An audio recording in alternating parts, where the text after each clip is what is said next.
यहाँ जान देकर भी वचनों को निभाया जाता है। अब हम चलते हैं, आप हमारा इंतजार करें राजकुमारी। ठीक है राजकुमार।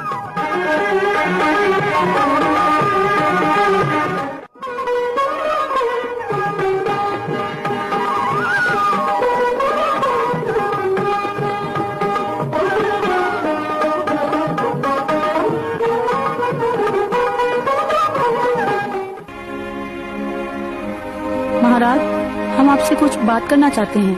क्या बात करना चाहती हो महारानी? महाराज, अपने राजकाज में से समय निकालकर कभी अपने परिवार की तरफ भी ध्यान दीजिए। परिवार? परिवार को क्या हुआ है महारानी?